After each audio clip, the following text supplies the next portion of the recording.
Welcome to episode 63 of Accessible Finance. Let's dive in. All right. So we have a whole host of some listener questions. So we're just going to go in the order we got them. Great. All right. So the first one, help me understand the pro rata rules. I forgot that my husband rolled over one of his past jobs' 401k into a traditional IRA at Vanguard. Okay. And he contributed $7,000 after-tax money to it with the plan to make a backdoor Roth rollover. Yep. Now, I obviously don't want to convert all $100,000 sitting in the account to Roth and incur taxes while being in a current high tax bracket. If I'm reading the IRS Notice 2014-54 correctly, can I do the following? 1, open a traditional IRA account at Fidelity where he already has the Roth account. And then 2, request rollover of Vanguard's traditional to Fidelity, and then send the $2,000 after tax to Roth while the rest of the account will remain in the traditional IRA we opened. What was the question? What was the third? I'm sorry. What was the third part of it? There was no third part. There were two. I'm sorry. I thought it was Okay, the third part. let's start over. Let's start. Let's just give me the second again. Just give me the second. Okay. So after opening the traditional IRA account at Fidelity, where he already has the Roth, Yep. then they want to request a rollover of Vanguard's traditional to Fidelity and send $2,000 after tax to the Roth while keeping the rest in the traditional IRA. Okay. No, you can't do what you're thinking. So really, there's so much education here. Most listeners are going to say, "What are they even talking about with pro rata rules rolling over a 401k? Like what?" So the first thing to note is when you're rolling over a 401k, most 401ks, while now they do usually have Roth options, or some have Roth, many have Roth options. When you hear someone say they rolled over 401k, we can usually expect that they're talking about a tax deferred account, which means they received a deduction and didn't pay income tax on those dollars when they went in, and they're going to pay ordinary income tax when they come out. And in this scenario, the husband did roll over the 401k into a traditional IRA at Vanguard. So 401k to traditional IRA. Correct. Right. And what they're saying is, what happens, they're saying the husband contributed $7,000 after tax, which means he has what's called $7,000 of basis in this traditional IRA. So if I did what they're describing and I had only the $7,000, so I had zeroed balance in my traditional IRA. Correct. So I had all my money in 401ks. Got it. So all of our money's in our, let's assume we're both employed. You have your money in a 401k. I have my money in a 401k. Okay. And then what I do, I contribute $7,000 after tax, which just means I'm not taking a deduction either because I'm ineligible or I'm just not. Right. Okay. I'm not taking that deduction. Right. I have $7,000 of basis. And then I can take that $7,000 that's held within a traditional IRA, and then I can convert it to a Roth IRA. Correct. And I don't have any tax consequence because it's already after tax dollars. Correct. Right. So there's no pre-tax dollars involved here. So when I make that conversion, I have the $7,000 of basis. I convert $7,000. We're good. Right. So now I have the $7,000 in a Roth. No harm, no foul. Because you paid taxes on every single one of those dollars. Correct. So I paid the taxes on the front end. Sure. And then I'm not charged on the conversion. What she's saying is, so they had that idea, or her husband had that idea in his mind, but didn't realize that there's these other set of rules. We're called the pro rata and aggregation rules, right? So the aggregation rules means we treat all IRAs as if they are part of a larger IRA bucket. Right. Okay, so if I have a traditional IRA, if I have 6 different traditional IRA accounts, they're all aggregated and added together. And the total balance is what we're looking at. Right. Right. And then there's the pro rata rule, which means when you make a conversion, your taxation on the conversion is going to be a percentage, right, of the whole, which is just the pro rata portion. So the percentage of the whole that's going to be taxable is the part that wasn't taxed in the first place. Correct. Does that make sense? So if I have $100,000 at aggregate, aggregate on all my traditional IRA accounts, okay, and I have $40,000 of basis, which means that's after tax contributions. Right. That means $60,000 has not been taxed. So when I go and convert any amount, I'm paying tax on 60%. So in this case, she says, I obviously don't want to convert all $100,000 sitting in that account. So she still seems to potentially be struggling with the idea of the aggregation, because if he has another account with another 401k, then that would still be lumped in. So you're talking about potentially watering down the percentage of what they've already paid tax on further. But let's say for the purposes of this, it's just this one account. He had $93,000 in the account, and then he pre-tax. Yep. Then he contributes $7,000 post-tax with the idea of doing a Roth conversion, right? The idea is he can't say, I want these $7,000. Exactly. No. That's the aggregation, right? So we add it all together. Got it. And then we take the pro rata rule, which means, hey, look, yes, we understand. Yeah. The IRS says, yes, we understand that you contribute the $7,000 with the intent to convert $7,000 and pay zero in taxes. That's unfortunate. Too bad, so sad. You convert the $7,000, you're going to pay 93% of taxes because 7,000 over 100,000 is 7%, and that's the tax-free component. That's what you did. For the portion, right? And then the rest you're paying taxes. So that's the pro rata and aggregation rules. Basically, what you can do in this situation. Yeah. If someone, this wasn't the question, but the ask or the solution really is what you can do is you can roll traditional IRA money back into an active employer plan, assuming that he's employed. So he could roll his money back into a 401k, and if there are funds in an active employer plan like the 401k, then they're no longer subject to this pro rata and aggregation rule because it's not an IRA, it's a 401k. Okay, so then he is currently employed. However, this 401k that was rolled into a traditional was from a previous employer. So you're saying he takes his previous 401k, rolls it into the current 401k. Right. Well, I'm saying he takes his current traditional IRA. Well, if he rolled it, IRA. He already rolled it out, so you can't put it back into where you're no longer employed. But you can roll it back. Right. No, agreed. But I'm saying into the active one. Yes, he can now take those dollars that are from his old 401k, went to a rollover IRA, and now you can put it back into a traditional or to an active employer plan. In this case, we said he's currently employed. Yes. He could roll this $93,000 into his active employer. So then the only thing looked at for the aggregation purposes would be now he's isolated as $7,000. Got it. Yeah. All right, nice. That's an interesting one. It's pretty neat. But that's the planning trick. Okay. So yeah, and I think that based upon this suggestion or what the person writing in had said, I think the misunderstanding there was that if you have it in Fidelity versus Vanguard, or I think the struggle was, maybe it's based upon where it's housed rather than how it's classified. Exactly. Yeah. There's any number of ways they could have done this, and they chose not to do this that way, and instead made it quite convoluted. This is also why it's important to talk to your spouse. So it's a good thing that he did that. She didn't know. Right.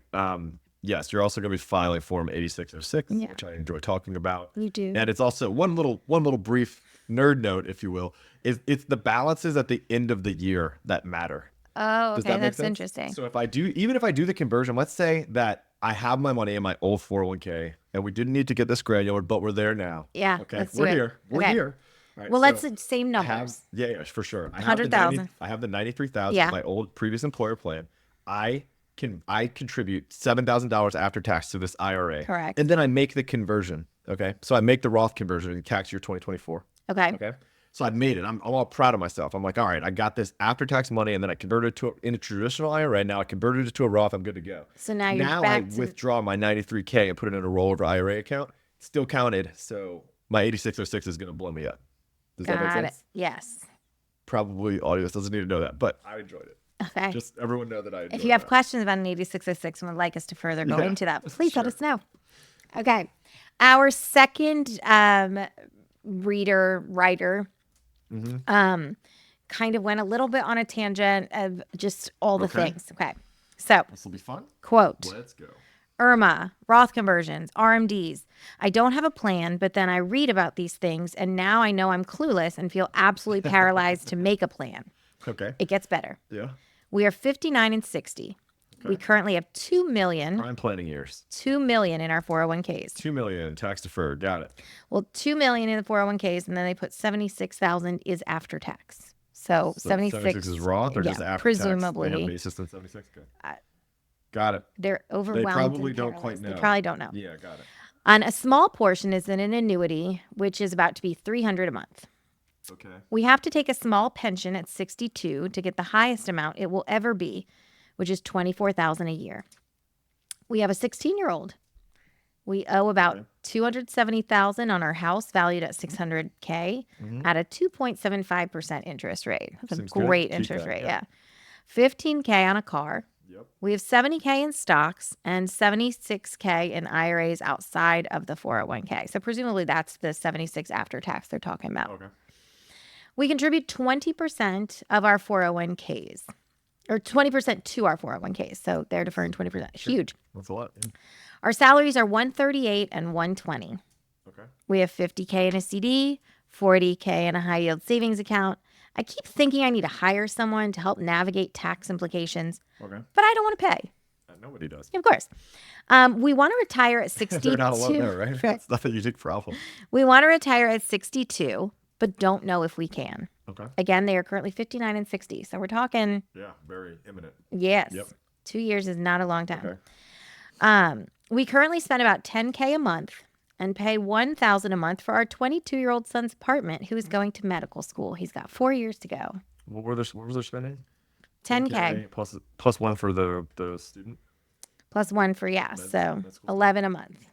Okay. With Social Security at 62, plus our pension, is $55,000 a month for us both. We could work part-time to pay for insurance. Does it seem viable for us to retire? Thanks. That is A lot. Yeah, that is quite a bit. And I would need we would need a financial calculator. Well, and I think part of the reason that I was drawn to this is that this is a really complex situation that requires a lot of delving further into certain things. Quite a few things, yeah. And so when you're looking at, relatively significant values, right? They've got $2 million in a 401k. They are high earners. They're very capable of blowing themselves up if they make some mistakes. Correct. And they're also in prime time, especially if they want to retire early. We need to do calculations as to when you should take Social Security, how much of that funding should come from the taxable accounts on the front end, how much of the taxable account can fund the conversions. But they almost certainly should do some amount of conversions, particularly with $2 million in retirement accounts and spending, which would be less than RMDs in future years. Yeah. So there's a lot going on there. Their spending is 132K-ish a year, right? And the idea is that's less than the highest salary. So then the other salary theoretically is on top. Granted, I'm assuming they're factoring in their debt payments and pieces like that there. Right. The 132 on $2 million is still a 6.6% withdrawal rate, which is it's high. But that's not accounting for Social Security that's coming in. And they have their pensions that they'll have. Correct. I mean, ballpark, absolute back of the napkin. I still wouldn't answer that. I wouldn't we answer. Need to know so many things about their retirement. Well, I think this goes back to though the idea that bless this poor woman's heart, she is crowdsourcing this information out on Facebook. Granted, this is a Facebook group that is highly technical with some very capable people, but then there's also people like her who may just be excited to weigh in. I think the biggest takeaway here is, I understand that you don't want to pay, but I think that understanding the value that you get, I mean, if you're paying, let's say like a one-time plan, if you're paying someone for a one-time plan even, or even ongoing, let's say you're paying $5,000-6,000 a year, or for a one-time plan, that is a small percentage of your annual spending to make sure that you are not getting absolutely hosed for the next decade, 2 decades. Right. There are a lot of considerations here. And like you said, I think that the 5-year window prior to retirement is massive. Yeah, we're in prime time planning considerations here. We're trying to decide when to retire, when to claim Social Security. Should we do Roth conversions? How much should we do Roth conversions? How should we think about that? How do IRMAA brackets interact with it? And that's exactly it. I think there are so many factors at play here that even optimizing one of them would be massive. And there are multiple ones, I think, that I would also say that we're not even talking about exclusively quantitative factors, right? There's a lot of qualitative discussions that should happen. Like, what do you want retirement to look like? Good for you. I'm impressed. This is where you're going. That's it. That's just a little brief. I like it. I feel like you're channeling your sprinkle of. We should talk about what exactly retirement's going to look like when you wake up in the morning. Correct. On day one.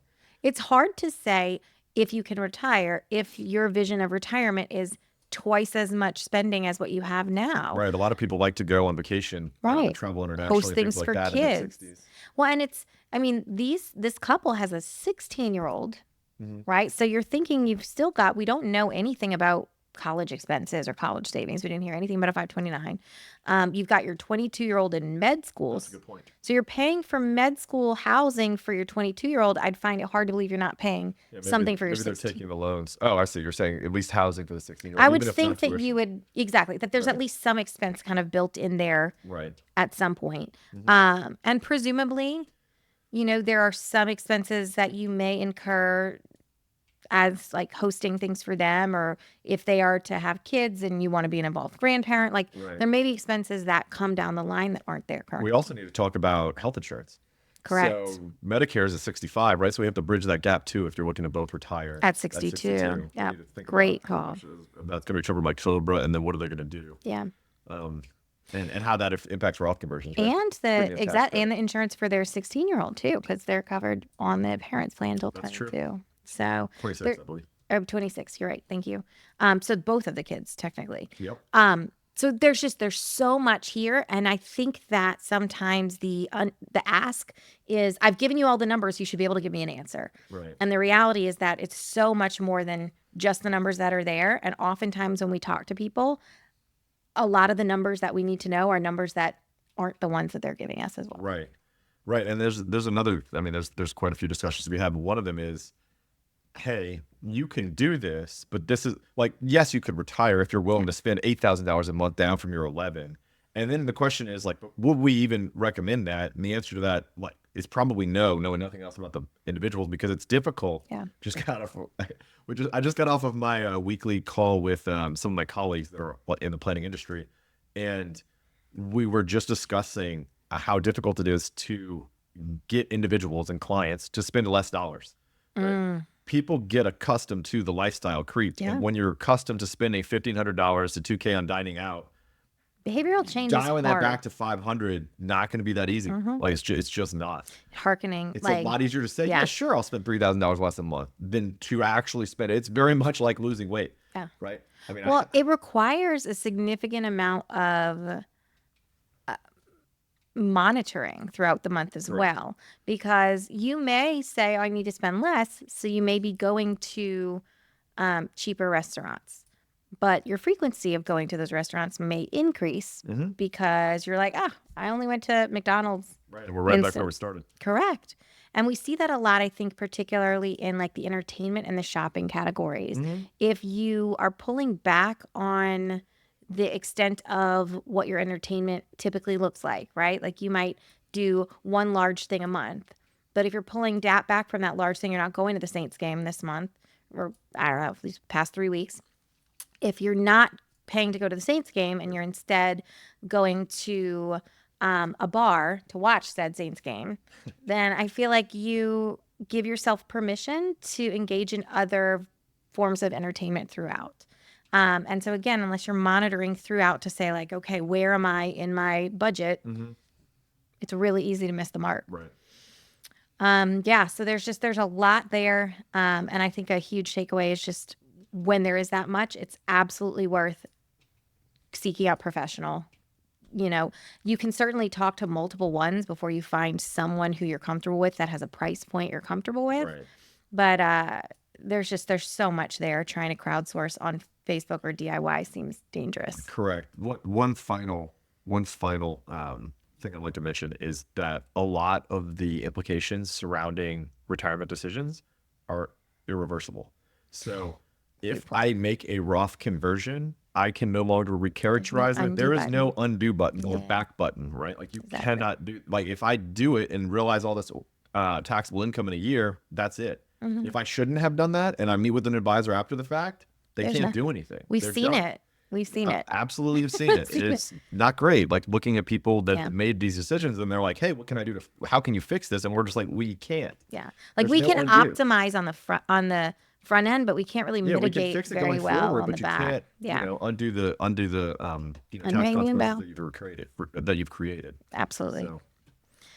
So yeah, those were two different ones. We're talking about purchasing annuities with surrenders and surrender terms, and that gets dangerous. Exactly. Because so many things that are going to be going on here, and you're going to be, as you start to get into retirement, you're going to be getting solicitation after solicitation in the mail, on the phone, everywhere. Yes. And we've had, there are a number of them, some we've done, some we haven't done yet, of people saying, hey, this feels weird. Or this was a teaser for our next episode. Oh, yeah? One of the questions somebody asked was like, what kind of financial advice do you wish you had given to your younger self?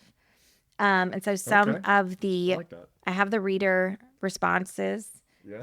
And so I'm going to have you weigh in on what your thoughts are there. Exciting. All right. But there was a lot of discussion on that thread about whole life insurance and annuity sales. So it's tough. Yeah. It's tough. We've talked about it before.